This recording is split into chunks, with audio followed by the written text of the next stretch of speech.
As notícias com Matilde Malva Sabino. O PSD assegura que não vai provocar nenhum conflito institucional por causa da lei da nacionalidade. O Tribunal Constitucional chumbou novamente a perda de nacionalidade como pena acessória, apesar das revisões ao decreto. O pedido de fiscalização preventiva tinha partido do PS. A decisão foi conhecida esta sexta-feira. O documento voltou a ser chumbado. O presidente do Tribunal Constitucional, José João Abrantes, justifica. Da conjugação do critério temporal escolhido com as regras sobre a produção de efeitos da atribuição da nacionalidade originária, que retroagem ao nascimento, e com a idade de imputabilidade penal de 16 anos, resulta a exclusão objetiva dos cidadãos com nacionalidade originária do âmbito de aplicação da norma. A norma, em tese neutra, produz assim um efeito discriminatório equivalente ao que motivou a pronúncia anterior, em violação do princípio da igualdade, consagrado no artigo 13, números 1 e 2 da Constituição. As razões que levaram ao chumbo, explicadas por José João Abrantes.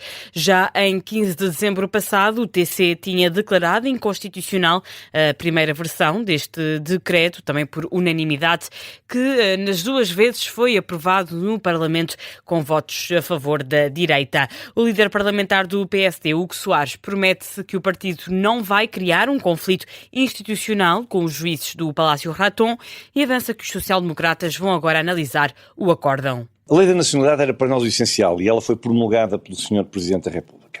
Quanto à perda da nacionalidade como sanção acessória que foi hoje declarada inconstitucional pelo Tribunal Constitucional, nós teremos tempo para analisar o acórdão. E nós falaremos com todos os partidos que apoiaram a aprovação dessa lei no Parlamento. Mas também fui muito claro quando disse que não provocaremos nenhum conflito institucional por força desta declaração por unanimidade do Tribunal Constitucional. Declarações de Hugo Soares, captadas pela SIC Notícias. Já o Chega quer reconfirmar a lei da nacionalidade na Assembleia da República. André Ventura admite que a decisão é uma derrota para o partido e afirma que vai falar com o líder do PSD e primeiro-ministro. Ao reconfirmar esta lei, com a maioria cá hoje no Parlamento, e reconfirmá-la, dizer que, independentemente desta interpretação, nós estamos convencidos disto. Quem comete crimes em Portugal, crimes graves como estes, de homicídio, violação de terrorismo, deve perder a nacionalidade portuguesa. O Parlamento deve ter a coragem de dizer isto e de reconfirmar isto. Se o PSD não o quiser fazer, portanto, nós vamos insistir nisto. Eu quero deixar claro que nós vamos insistir nisto. Ainda hoje procurarei falar com o líder do PSD. André Ventura, que também não exclui um referendo sobre o tema, mas do lado do CDS, o partido que também aprovou esta segunda versão, o deputado João Almeida diz que não concorda com a decisão do Tribunal Constitucional em relação à lei da nacionalidade, mas considera que este tipo de questões não se resolvem com referendos. Para o Partido Socialista, é tempo do assunto ser enterrado. O líder parlamentar socialista, Eurico Brilhante Dias, espera que depois deste segundo chumbo o processo chegue ao fim. Que este processo tenha terminado depois de 2 vetos por unanimidade. Esta pena acessória é pura propaganda populista que teve a adesão da AD, que tem governado, como se sabe, com a extrema-direita.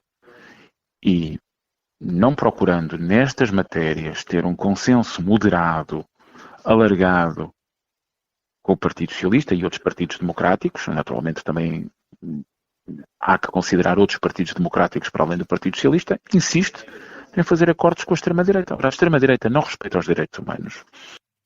Pedido feito pela voz de Eurico Brilhante Dias. Entretanto, esta noite o Partido Comunista também reagiu ao segundo chumbo da perda da nacionalidade como pena acessória. O secretário-geral Paulo Raimundo elogia a decisão dos juízes do Palácio Raton. O Tribunal Constitucional veio, a partir da letra da Constituição, veio fazer aquilo que só podia-se fazer e que não há grande novidade, foi dizer que é inconstitucional um dos artigos mestres da nova lei da nacionalidade. Fez bem o Tribunal Constitucional, fez bem a Constituição, é este o caminho que é preciso cumprir. Paulo Raimundo, esta noite num jantar-comício em Lisboa. Também o Bloco do Esquerda reagiu. José Manuel Pureza diz que o governo soma derrota atrás de derrota e acusa Luís Montenegro de se transformar numa cópia de André Ventura. Terminaram esta sexta-feira os interrogatórios aos polícias suspeitos de violação e tortura na Esquadra do Rato, em Lisboa. As medidas de coação só devem, no entanto, ser conhecidas na segunda-feira. Um dos advogados dos suspeitos, António Caiola, explica que o Ministério Público alegou que precisa de mais tempo para avaliar e, por isso, só revela as medidas na segunda-feira. Mas o Ministério Público diz que precisava de refletir, o que significa que vai ponderar esta noite mais. As pessoas, se ficam em prisão preventiva ou não, isto terão que pernoitar nas respectivas celas ainda mais uma noite, e que amanhã, a partir das 9h30, mais propriamente, o Ministério Público vai alegar e, posteriormente, todos os advogados, sendo certo que nesta situação a decisão das medidas de coação vai ser só na segunda-feira. Declarações de um dos advogados à saída do campus da Justiça, captadas pela RTP Notícias. António Caiola explica que não é hábito o Ministério Público não falar no fim dos interrogatórios. A sessão retoma este sábado para as alegações dos advogados e do Ministério Público. O Ministro dos Negócios Estrangeiros diz que a rede de acordos de comércio livre da União Europeia é o sucesso da política externa dos 27. Uma posição defendida por Paulo Rangel numa mensagem de vídeo na Universidade da Europa, em Porto de Mós. O chefe da diplomacia portuguesa deu como exemplo os recentes acordos com o Mercosul e a Índia. Paulo Rangel considera que esta rede de comércio livre está a criar soft power e poder económico no contexto mundial. Evidentemente que a União Europeia, que defende políticas de livre comércio e não políticas protecionistas, tem de fazer uma rede internacional de acordos. Isto é um sucesso da política externa da União Europeia e tem uma importância decisiva. Com esta rede de acordos, as tendências protecionistas que estão a afirmar podem cair. Paulo Rangel afirma que, além do comércio, a União Europeia compreende que tem de fazer muito mais pela segurança e pela defesa. Está, portanto, a unir-se em torno dessas necessidades. O preço dos combustíveis vai descer para a semana, mas o alívio na carteira pode notar-se pouco. As previsões são do Automóvel Clube de Portugal. No entanto, o Governo já fez saber que vai reduzir o desconto extraordinário do imposto sobre os produtos petrolíferos, ou seja, essa folga financeira vai ser menor. O preço do litro de gasóleo nos postos de abastecimento deve baixar 9 cêntimos em média, mas com a redução do desconto em vigor, o alívio pode ficar entre os 6 e os 7 cêntimos por litro. Já na gasolina espera-se um recuo no preço de 2 cêntimos por litro, mas com a diminuição do desconto, a descida do preço da gasolina pouco se deve notar. Já está em vigor o cessar-fogo de 3 dias na Ucrânia, começa este sábado e dura até segunda-feira. A trégua foi anunciada por Donald Trump. O cessar-fogo a propósito do Dia da Vitória inclui uma troca de 1000 prisioneiros de cada país. O presidente norte-americano fez o anúncio nas redes sociais e assegura que tanto Vladimir Putin como Volodymyr Zelensky estão de acordo. Donald Trump admitiu ainda que a pausa no conflito se pode prolongar durante mais dias e diz que amava ver o fim do conflito, que considera terrível. Entretanto, Kiev e Moscou confirmaram o cessar-fogo, assim como a troca de prisioneiros de guerra, e o presidente ucraniano decretou até que a Praça Vermelha em Moscou vai estar fora dos ataques ucranianos durante o desfile deste sábado, que assinala o Dia da Vitória. Na análise, o especialista em relações internacionais, Bernardo Valente, diz esperar que este cessar-fogo seja cumprido. O conflito vai com cerca de 4 anos, um pouco mais, e não me recordo de um cessar-fogo que tenha sido duradouro e não me recordo sequer de um cessar-fogo que não tenha culminado logo a seguir em ataques de ambos os lados.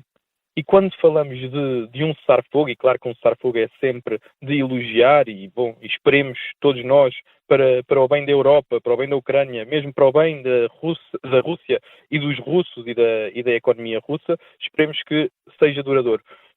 Ou que pelo menos durante estes 3 dias consigam ter algum descanso. A análise do professor de Relações Internacionais Bernardo Valente no Gabinete de Guerra da Rádio Observador.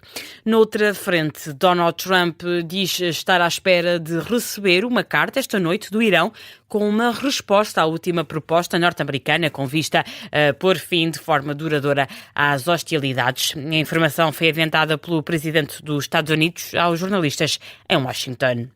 O surto de antavírus já contabiliza 6 casos confirmados e 2 prováveis. Os dados são avançados pela Organização Mundial de Saúde, citada pela Divisão Internacional da emissora estatal chinesa. Todos os casos foram identificados como sendo causados pelo vírus antes, a única estirpe conhecida transmissível entre humanos. Entretanto, a Argentina anunciou que vai enviar testes e apoio técnico aos países envolvidos no surto de antavírus, uma informação avançada pelo El Mundo. O jornal espanhol escreve ainda que no Canadá as autoridades elevaram para 6 o número de pessoas isoladas devido ao risco.